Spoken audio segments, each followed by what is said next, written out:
নমস্কার, আশা করি আপনারা সবাই ভালো আছেন। আমার এই ভিডিও যে যেখান থেকে দেখছেন সবাইকে নমস্কার জানাচ্ছি। শুরু করছি ধনু লগ্নে সেপ্টেম্বর মাসটা কেমন যাবে। এবার প্রথমেই রাজ্যকারক বুধকে নিয়ে আলোচনা করব। বুধ হলো সপ্তমপতি এবং দশমপতি। উনি বর্তমানে 4 সেপ্টেম্বরে চলে এসছেন সিংহে, অর্থাৎ নবম স্থানে। তাহলে সপ্তমপতি নবমে কী হতে পারে? প্রথম কথা, বিজনেসের গ্রোথ, বিজনেস থেকে ভাগ্যোদয়, এটা বোঝাচ্ছে। কোনো আধ্যাত্মিক স্থানে গমনাগমন করতে পারেন, কারোর সঙ্গে বৈবাহিক সম্পর্কে আবদ্ধ হতে পারেন, এই ব্যাপারগুলো হচ্ছে। আর দশমপতি নবমে প্রথম কথা, একটা শ্রেষ্ঠ রাজযোগ, দশম আর নবম কম্বিনেশন, কর্মসূত্রে ভাগ্যোদয়। যারা গুরুস্থানীয়, বিশেষ করে ডক্টরস, লয়ার্স, প্রফেসরস, ইঞ্জিনিয়ার্স, এদের বিশেষ শুভ। এবারে আফটার 23 সেপ্টেম্বর বুধটা চলে যাবে দশমে। তাহলে কী হলো? সপ্তমপতি দশমে, দশমের দশম হলো সপ্তম। কর্মসূত্রে কোনো প্রমোশনাল অ্যাক্টিভিটিস হতে পারে, এটা হলো 1 নম্বর। যারা কর্মসূত্রে যারা ট্যুর অ্যান্ড ট্রাভেল করেন, অর্থাৎ sales, marketing job, tour and travel job, এদের পক্ষে বিশেষ শুভ। দশমপতি দশমে, এটা হলো ক্ষেত্র সিংহাসন যোগ। এই যোগে জাতক কর্মস্থানে সুনাম অর্জন করে থাকে। কর্মের ব্যাপারে ইন্ডিপেন্ডেন্ট হওয়া। ওখান থেকে দেখুন চতুর্থে দৃষ্টি পড়ছে, তাহলে 10th আর 4th কম্বিনেশন হয়ে গেল। তাহলে যারা পরীক্ষা দেবে তারা খুব ভালো রেজাল্ট করবেন। আরেকটা হলো কর্মের সঙ্গে বিদ্যা জড়িয়ে গেল, প্রফেশনাল স্টাডি, এটাও হবে। সুতরাং খুব ভালো। এবারে আমাদের আলোচ্য বিষয় বৃহস্পতি, লগ্নপতি ষষ্ঠে। লগ্নপতি ষষ্ঠে মানে বিরুদ্ধ পরিবেশ ফেস করা। এটা দেখবেন কোনো একটা লক্ষ্য জড়িয়ে, কোনো একটা টার্গেট জড়িয়ে। চতুর্থপতিও ষষ্ঠে পড়ে গেলেন, বিদ্যাস্থানে বাধা, বন্ধুবান্ধবের সঙ্গে মনোমালিন্য হতে পারে, মানসিক স্থিতি বিগড়ানো যেটাকে বলে। দেখুন ওখান থেকে দৃষ্টি পড়ছে কর্মস্থানে, কর্ম সংক্রান্ত ব্যাপারে মানসিক স্থিতি বিগড়ানো, এই ব্যাপারটা হতে পারে। তো যাই হবে, আপনি দেখুন বৃহস্পতিটা কিন্তু বর্তমানে মৃগশিরা নক্ষত্র, অর্থাৎ মঙ্গলের নক্ষত্র অবস্থান করছেন। মঙ্গলটা পঞ্চমপতি এবং দ্বাদশপতি।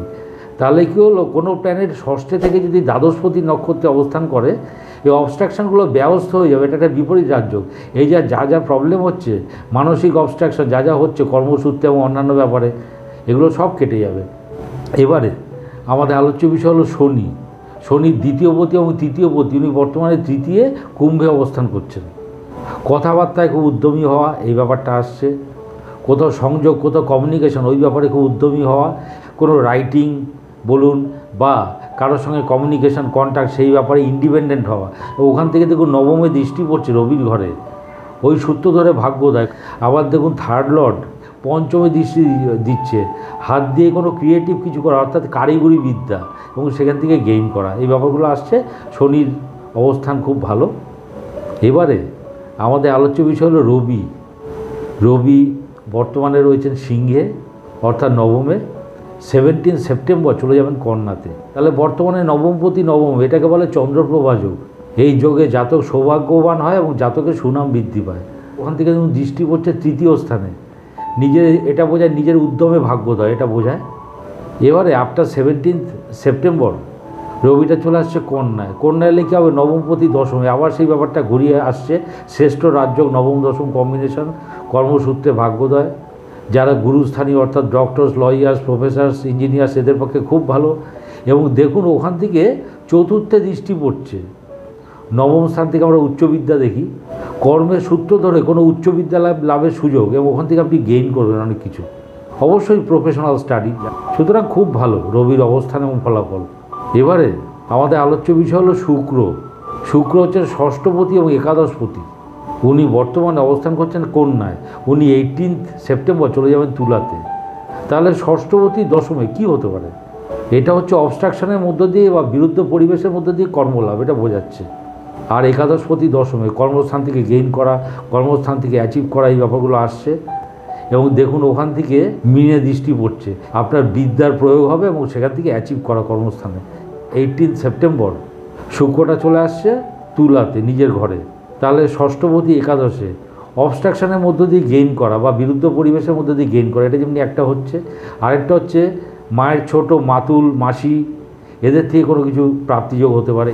একাদশপতি একাদশে মানে আয়ের ব্যাপারে ইন্ডিপেন্ডেন্ট হওয়া। এবং ওখান থেকে দেখুন পঞ্চম স্থানে দৃষ্টি হচ্ছে। পঞ্চম হচ্ছে ক্রিয়েটিভিটির জায়গা, আমার ট্যালেন্টের জায়গা, আমার মেধার জায়গা, কোনো ক্রিয়েটিভ কোনো ওয়ার্ক এবং তার মধ্যে দিয়ে গেইন করা, অ্যাচিভ করা।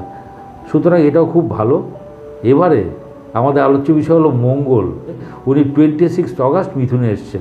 পঞ্চমপতি এবং দ্বাদশপতি। পঞ্চমপতি সপ্তমে।